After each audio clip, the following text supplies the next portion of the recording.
네, 오늘 말씀은 어제 말씀에 이어서 복음 전파를 위한 전력 질주하는 삶을 살기 위하여서 절제하는 삶에 대해서 전하고 있습니다. 먼저 19절 말씀을 다시 한번 보시기 바랍니다. 바울은 내가 모든 사람에게 대해 자유로우나 스스로 모든 사람에게 종이 되었습니다. 이는 내가 더 많은 사람을 얻기 위함입니다라고 말하고 있습니다. 19절의 말씀은 23절까지 나오는 말씀의 주제라고도 할 수 있습니다. 20절 이하를 보시면 바울이 유대인을 얻기 위해서는 유대인같이 되고 또 자신이 비록 율법 아래 있지는 않지만 율법 아래 있는 자들을 얻기 위해서는 율법 아래 있는 자들같이 되며 또 자신이 비록 그리스도의 율법 아래 있지만 율법 없는 사람들을 얻기 위해서는 율법 없는 사람처럼 되고 연약한 자를 얻기 위해서는 연약한 사람처럼 되겠노라고 피력하고 있습니다. 그리고 이와 같이 하는 이유에 대해서 22절과 23절에 나오고 있는데요. 22절 보시면 여러 사람에게 여러 모양으로 된 것은 어떻게든 몇 사람이라도 더 구원하기 위함입니다. 또 23절 복음을 위해서 이 모든 일을 하고 있다라고 말합니다. 어떻게든 복음을 전하고 한 영혼이라도 더 구원받기를 원해서 여러 모양, 여러 형태로 다가가고 있는 바울의 각오입니다. 여러분들 그리스도인이 된다는 것은 모든 세상의 속박과 억압으로부터의 자유, 죄로부터의 자유를 의미합니다. 진리가 너희를 자유케 하리라고 하신 예수님의 말씀처럼 예수님의 십자가로 인해서 세상과 죄의 종노릇 하는 데서 해방되어서 자유인이 되었습니다. 우리는. 그러나 사도 바울은 또 많은 사람들을 이끌기 위해서는 스스로 종이 되겠다고 서슴지 않고 선언합니다. 그만큼 사도 바울의 마음이 온통 영혼 구원과 복음 전파에 집중되어 있다는 것을 알 수 있습니다. 잠시 중세 유럽으로 돌아가자면 중세 교회는 그 종교적인 타락으로 인해서 수백 년간 선교가 막혀 있었습니다. 수백 년 동안 선교하지 못했던 거죠. 그런데 세계 선교의 문을 연 사람들이 모라비언 교도들이었습니다. 이들은 1700년대에 독일의 진젠도르프 백작이라는 사람으로부터 시작된 공동체였는데 이들이 20년간 파송했던 그 선교사 숫자가 종교개혁이 일어나고 나서 200년 동안 모든 개신교회가 파송한 선교사 숫자보다 더 많았다고 합니다. 그리고 그들 중에는 정말 노예에게 복음을 전하기 위해서 스스로 자신이 노예가 된 자들도 있었습니다. 또 그런가 하면 18세기에 벨기에의 다미안 신부님이란 분은 당시 하와이 일대에서 아주 그 문둥병 환자들이 많았는데 그들에게 복음을 전하기 위하여서 하와이로 들어가셨다가 그곳에서 그 문둥병자들의 복음을 전하다가 결국은 본인도 병을 얻고 맙니다. 그런데 이분은 이제서 내가 그들과 나 사이에 장벽이 무너졌다라고 기뻐하면서 자신의 생명을 다할 때까지 그 하와이 땅에서 문둥병자들에게 복음을 전했습니다. 마틴 루터는 그리스도인의 자유에 대해서 가르치면서 이런 말을 합니다. 그리스도인은 믿음으로 모든 것 위에 군림하는 자유인이고 누구의 종도 아닙니다. 그러나 그리스도인은 사랑으로 모든 것을 섬기는 종이고 모두의 종입니다. 여러분, 우리가 복음을 가장 효과적으로 전하기 위해서는 어떤 전략이 필요할까요? 예수님께서 우리를 구원하시기 위하여서 이 땅에 인간으로 오신 것처럼 우리도 예수를 알지 못하는 사람에게 다가가기 위해서는 그들처럼 되어야 합니다. 그들의 문화, 그들의 또 언어, 그들의 그 생활 풍습을 알고 그들과 소통할 수 있는 공감대를 형성하기 위함이죠. 사람은 아무래도 자신과 같은 아픔, 자신과 같은 처지에 있는 사람들에게 마음을 열 수밖에 없습니다. 만약 선교사님이 복음을 전하기 위해서 선교지로 갔는데 자신들이 먹는 음식과 의복과 생활 양식을 그대로 고사하면서 현지인들과 차별을 두면서 선교지에 있는 영혼들을 은근히 미개하고 야만적이라고 생각한다면 그들에게 진정한 복음이 전해지기가 어려울 것입니다.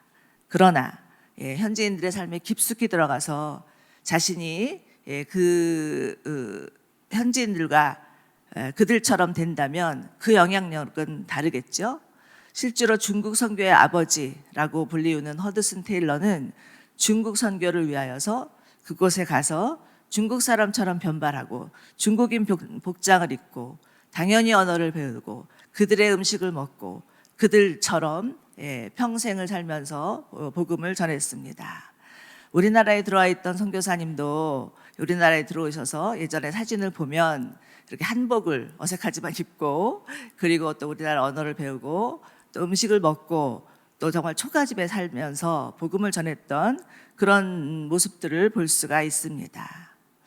우리나라 1900년대에 가장 우리나라에서 부흥이 있었던 평양 대부흥을 아시죠? 그 평양 대부흥의 시발점은 원주에서 사역하시던 하디 선교사님의 회개 때문이었습니다. 이 하디 선교사님은 우리나라에 선교사로 들어오셨는데 은근히 한국 사람들을 좀 자신이 무시하는 경향이 있었습니다. 그리고 한국 조선인들에 대해서 좀 부정적인 생각을 가지고 있었는데 어느 날 기도 가운데 하나님이 회개를 시키시면서 그것을 고백하게 하셨고 그래서 그것을 고백했더니 그 회개의 고백이 또 평양 그 장대영 교회 길선주 장로님이란 분에게까지 전달이 되면서 이분이 또 일어나서 공개적으로 회개하면서 사람들 안에 진정한 회개 운동이 일어나면서 평양 대부흥의 시발점이 되었던 것입니다. 여러분 복음의 능력이란 무엇입니까? 모든 깨어진 관계가 회복되어서 그리스도 예수 안에서 하나 되는 것입니다. 바울은 이를 위하여서 복음을 전하는 사람들의 문화와 처지와 입장에 따라 다양하게 접근하겠노라고 말하고 있습니다. 사도 바울이야말로 맞춤 전도의 원조 아니었을까라는 생각이 듭니다. 그런데 우리를 살펴보면 우리가 정말 복음을 전하기 위해서 다가갔을 때 우리와 너무나 다른 문화 또 이질적인 그런 또 생활 풍습 음식 이런 것들을 대하면 섣불리 다가가기 힘들고 또 두렵기도 하고 거부감이 드는 것만도 사실입니다. 개죽에는 보면 그 독특한 냄새나는 음식 먹기가 힘들어서 아울리 집 못 가겠다 하시는 분들도 계시고 또 언어가 통하지 않아서 나는 선교 못해 라고 미리 선을 그어버리는 경우도 너무나 많습니다. 그러나 우리 예수님을 한번 생각해 봅시다. 예수님은 정말 근본 하나님의 본체이셨지만 자기를 낮추어 이 세상에 오셨고 자기를 비워서 갈릴리의 천한 목주로 사셨으며 자신을 십자가의 죽음으로 말미암아 우리 가운데 구원을 베푸셨습니다. 예수님이야말로 성육신 하신 하나님이십니다. 우리가 정말 필요한 것은 성육신의 삶이라 생각합니다. 비록 나와 문화가 다르고 취향도 다르고 성향도 다르지만 복음을 한 번도 듣지 못한 영혼들을 위해서 복음 전하기 위해서라면 한 영혼이라도 주님 앞에 돌아오기 위해서라면 우리도 예수님처럼 성육신의 삶을 살아야겠지요. 그러나 참으로 이것은 육신으로 되는 일은 아닙니다. 정말 성령의 도우심이 없으면 가능하지 않습니다. 오늘 새벽에 우리 주님 앞에 나아가 주님 내가 할 수 없는 것을 성령께서 내 안에 계신 성령께서 행하실 줄로 믿습니다. 저도 정말 예수님처럼 낮아지게 하여 주시고 죽기까지 복종하게 하여 주시고 주님처럼 살게 하여 주십시오라고 기도하는 그래서 성령께서 우리를 변화시키는 저희 모두 되기를 주님의 이름으로 축원합니다. 자, 이제 복음 전파를 위해서 절제하는 삶에 대해서 바울이 운동선수의 예를 들어서 고린도 교회 성도들에게 권면하고 있는데요. 24절 25절 함께 읽어보시겠습니다. 시작. 경기장에서 경주자들은 모두 힘껏 달리지만 상을 받는 사람은 오직 한 사람뿐인 것을 여러분이 알지 못합니까? 달리십시오. 경기에 참가하는 사람은 누구나 모든 일을 절제합니다. 그들은 썩어 없어질 면류관을 절제하지만 우리는 썩지 않을 것을 얻으려고 절제합니다. 여러분 아마 국가 대표 선수들의 비하인드 스토리를 TV나 인터넷을 통해서 많이 들어보셨을 것입니다. 그들의 목표는 오로지 4년마다 열리는 올림픽 대회에서 메달을 따는 것이죠. 얼마 전 TV에서 그 대한민국 체조 역사상 최초로 금메달을 땄던 양학선 선수가 나와서 또 그 인터뷰한 프로그램을 본 적이 있었는데 그는 오로지 그 도마라는 경기 단 한 그 타닥 뛰어서 그 결론이 나는 것은 5초라 그러더라고요. 그 5초의 순간을 위해서 4년간 피나는 노력을 했다라는 것에 대해서 얘기를 하였습니다. 이를 위해서 함부로 시간도 사용하지 않고 맘대로 음식도 먹지 않고 오직 체력 단련을 위해서 질주한 거죠. 여러분, 신앙생활과 운동선수의 공통점은 하나의 중요한 목표를 향하여서 절제하며 전력 투구하는 것입니다. 그러나 차이점도 분명히 있죠. 운동선수는 썩어 없어질 면류관을 위해서 절제하고 단련하고 전력 질주하지만 그리스도인들은 25절 말씀 보십시오. 25절 말씀처럼 썩지 아니할 영원한 구원을 위해서 자신을 절제하고 오로지 하나님을 바라보며 달리는 자들입니다. 26절에서는 또 권투 선수에 비유하고 있는데요. 그러므로 나는 목표가 없는 사람처럼 달리지 않고 허공을 치듯이 싸우지 않습니다. 여러분, 우리 그리스도인들에게는 가야 할 영원한 하나님 나라가 있습니다. 이것이 이 땅 가운데 그리스도인으로 살아가야 하는 목표이지요. 비록 이 땅에서의 삶은 마치 달리기 선수나 권투 선수처럼 모든 것을 절제하고 전력 질주해야 되는 고된 삶일 수 있지만, 그러나 우리에게 장차 주어질 영원한 영광과 생명에 비교하면 이 땅의 고난은 비교할 수 없다라고 말하고 있고, 그 목표가 분명하다면, 영원한 나라의 영원한 생명의 목표가 분명하다면 이 땅에서의 어려움도 너끈히 이길 수 있습니다. 그러나 만약 우리가 그리스도인인데 정말 우리에게 주어질 그 영광과 영생을 목표로 하지 않는다면 얼마든지 신앙생활 하다가 실족하는 경우들이 있을 수 있고 길을 잃을 수도 있고 꾸준히 지속하기 힘들 수 있습니다. 여러분, 우리 눈에 보이는 것이 전부가 아니죠. 우리 눈에 보이진 않지만 정말 살아계신 하나님, 우리 가운데 주실 영원한 영광, 그 영원한 하나님 나라는 있음을 믿으시면서 우리 가운데 이 땅에서 주어진 삶 가운데 비록 어려움이 있지만 한 방향을 향해서 오로지 예수 그리스도를 목표로 해서 정말 우리가 가야 할 영원한 하나님 나라를 사모함으로 주 앞에 달려갈 수 있는 저희 모두 되기를 축원합니다. 자, 이제 마지막 27절에 보시면 바울은 내가 내 몸을 쳐 복종시키는 이유는 내가 다른 사람들에게 복음을 전하고 도리어 나 자신은 버림받지 않도록 하기 위함입니다 라고 고백하고 있습니다. 사도 바울은 누구보다도 믿음으로 말미암는 구원이 예수님 안에서 보장되어 있음을 잘 알고 있는 사람이었습니다.